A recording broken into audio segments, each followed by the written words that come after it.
इस वक्त मैं मौजूद हूँ हाजीपुर शहर के सीपेट कॉलेज के गेट के बाहर और यहाँ आप हमारे स्क्रीन पे जो तस्वीरें देख रहे होंगे उस तस्वीरों को देख करके आप भी चौंक जाएंगे। मैं आपको बताते चलूँ कि सीपेट कॉलेज संस्थान के अंदर विगत 6 तारीख को दोपहर में एक तस्वीर हमको मिली थी जिस स्पष्ट रूप से यह दिखाई दे रहा था कि इस संस्थान के अंदर भारतीय राष्ट्रीय ध्वज का अपमान किया गया है, उसे डस्टबिन के तरह बाहर फेंक दिया गया है। इन जब तस्वीरें हमारे पास में मिली तो हम लोग देख करके खुद चौकन्ने हो गए और हमने इस बात की तफ्तीश के लिए यहाँ के निदेशक और उसके अलावा जो कर्मचारी थे उन सभी लोगों से संपर्क साधा तो सभी लोग इधर उधर की बातें करने लगे और उसके बाद में इस मामले को दबाने का प्रयास करने लगे। जब हमें इसकी तस्वीर जब हमें 6 तारीख को लगभग शाम को 4 बजे के आसपास मिली तो हम लोगों ने इस मामले की जानकारी के लिए यहाँ के निदेशक तथा यहाँ पे काम करने वाले अधिकारियों को भी फोन करके सूचित किया कि आपके कॉलेज कैंपस के अंदर राष्ट्रीय ध्वज का अपमान किया गया है, उसे कूड़ेदान में फेंकने का वीडियो हमारे पास में आया है। बस इस बात को लेकर के उन लोगों ने हमें बुलाया, फोन पर भी बातें हुई। फोन पर बात करने के बाद में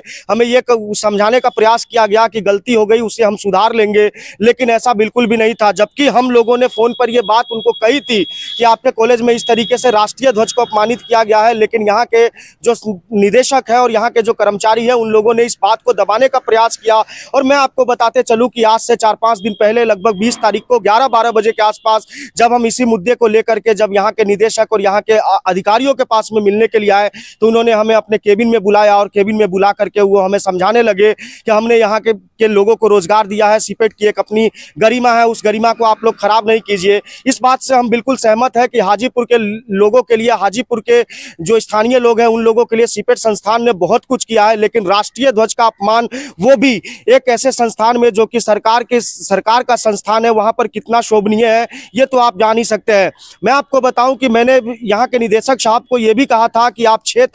6 सितंबर 2024 के दोपहर 1 बजे से लेकर के शाम के 4 बजे तक का सीसीटीवी फुटेज हमें दे ताकि ये पता लग सके कि क्या वाकई में तिरंगे को अपमानित करने में उनकी भूमिका थी या फिर गलती से उस तिरंगे को जो है वो डस्टबिन में फेंका गया था। लेकिन वो उस सीसीटीवी फुटेज को उपलब्ध कराने में नाकाम दिखाते रहे और कहीं ना कहीं उनकी ये मंशा थी, क्योंकि सीसीटीवी फुटेज लगभग 28 दिनों 30 दिनों के बाद में अपने आप डिलीट हो जाता है। शायद ये कारण था कि वो हमें 14-15 दिनों तक लगातार हमें यहाँ से घुमाते रहे और सीसीटीवी फुटेज उन्होंने हमें उपलब्ध नहीं कराया। इसके अलावा उन्होंने प्रशासनिक अधिकारी तक की बात की और कहा कि वैशाली जिले के एसपी से हम बात करेंगे, तो हमने भी उन्हें कहा कि ठीक है, वैशाली एसपी को यह जानकारी मिलनी चाहिए कि सीपेट जैसे संस्थान में तिरंगे का अपमान हुआ है। जहां एक तरफ देश के अंदर देश के प्रधानमंत्री नरेंद्र मोदी हर घर तिरंगा की बात कर रहे हैं, लगभग 200 करोड़ रुपए का खर्च भी इसके अंदर बताया गया है और तिरंगे के सम्मान के लिए न जाने कितने फौजी अभी भी अपने शहादत को देते हैं। बॉर्डर पे इस तिरंगे की रक्षा करने के लिए लगातार जो है वो प्रयासरत रहते हैं।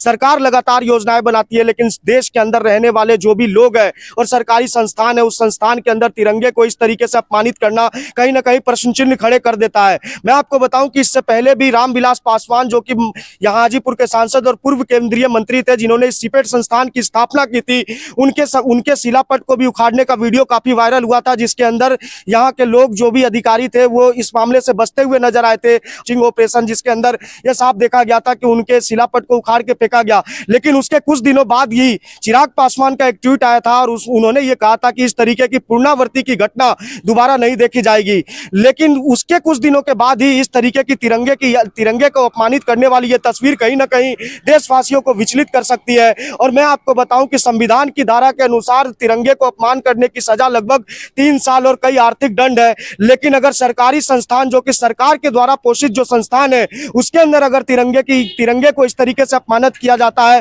तो कहीं ना कहीं इसके अंदर इस संस्थान को चलाने वाले लोगों की भूमिका की स्पष्ट होनी चाहिए। अभी ये तस्वीर हम यहाँ पर आकर के बना रहे हैं और मैं आपको बताऊं कि हमारे चैनल के बाद में लगातार कई सारे चैनलों पे भी ये तस्वीरें चलेंगी, लेकिन इसका जवाब देना कहीं मुश्किल होगा। लेकिन मैं अपने चैनल के माध्यम से वीडियो देखने वाले लोगों को ये कहना चाहता हूं कि क्या सीपेट संस्थान के अंदर 6 तारीख को दोपहर 1 बजे से लेकर के शाम के 4 बजे की सीसीटीवी फुटेज हमें मिलनी चाहिए थी, ताकि हम ये जान सके कि क्या वाकई में तिरंगे का अपमान गलती से हुआ है या फिर जानबूझ करके तिरंगे को डस्टबिन में फेंका गया था। उसके अलावा एक चीज और स्पष्ट कर देना चाहता हूं, दिनांक 20 सितंबर को दोपहर 11 बजे से लेकर के 12:30 बजे तक मैं निदेशक के कमरे में मौजूद था, जहां पे निदेशक सीसीटीवी फुटेज भी उनके पास में है। वहां हमने काफी समय तक इस सीसीटीवी फुटेज के बारे में मांग की, लेकिन उन्होंने इस बात से भी दरकिनार कर दिया। अब यह देखना स्पष्ट है कि चिराग पासवान, जिन्होंने अपने पिता और अपने पिता की जो शिलापट था उसको लेकर के इतना बड़ा स्टेटमेंट दिया, इस मामले के अंदर देश